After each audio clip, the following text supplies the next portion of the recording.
This video will walk you through the standard purchase agreement. The purchase agreement is a legally binding contract between a buyer and a seller of real estate that outlines the terms and conditions of the sale. You may also hear a purchase agreement called a sales agreement or sales contract. Purchase agreements may vary in style, type, and length, but all are utilized to document the transaction details. Most states have a standard purchase agreement for that state, but even then, they vary. A purchase agreement outlines important terms of the sale, such as sales price, closing date, earnest money deposit amount or EMD, property address, conditions that must be met for the sale or contingencies, and termination conditions. The purchase agreement should be reviewed to determine who the sellers are, the real estate agent information, EMD amount, seller concessions if applicable, and if the transaction is non-arm's length. Let's walk through it. Typically, the first section of the purchase agreement would include information pertaining to the parties of the transactions, such as the buyer and seller, the property address, and any personal property included in the purchase. The purchase price, the EMD, and the down payment amount the borrower intends to put down are also included at the beginning of the purchase agreement. Purchase agreements also contain information on the buyers and sellers' real estate agents that will be needed for the loan process, such as for the closing disclosure. Additional sections include the time the buyer and seller have to execute the sales contract, the estimated closing date, and the details regarding occupancy and possession. Financing details are also included in the purchase agreement. This includes information such as the type of loan the borrower intends to obtain, for example, conventional, FHA, VA, or other, with either a fixed or adjustable rate. These conditions are subject to lender approval and will be determined later on during underwriting after the loan is submitted.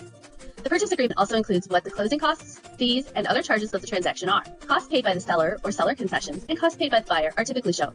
For costs paid by the seller, these include items like title search charges, lien searches, owner's policy, seller's attorney's fees, etc. Seller concessions, if applicable, are also important to pay attention to as each product and loan type have different interested party contribution maximum percentages that should be considered. To set your buyer up for success and set the proper expectations, it's important to ensure that your seller concessions do not exceed the maximum or notify your buyer that the full amount may not be able to be used in the transaction. Here are some examples of the interested party contribution maximums. Different products may have different interested party contributions, so it's important to review maximums for the product your borrower is applying for. Conventional loans have the following limits. Government loans have the following limits. Non-agency loans have the following limits. Costs by the buyer include items such as loan expenses, appraisal fees, inspections, HOA transfer fees, surveys, lender's title policy, etc. Inspection information, survey information, home warranty information, and special assessment disclosures are also listed later on in this section. Next, purchase agreements contain disclosures for buyers to know. These disclosures are primarily disclaimers to notify the buyer of potential items to look out for, such as mold, if the property is in a flood zone, lead-based paint, homeowners associations, and others. Purchase agreements also list out the amount of time the buyer has to complete an inspection if they wish. This section may contain information regarding if the buyer can terminate the contract if the inspection does not show that the property is in acceptable condition.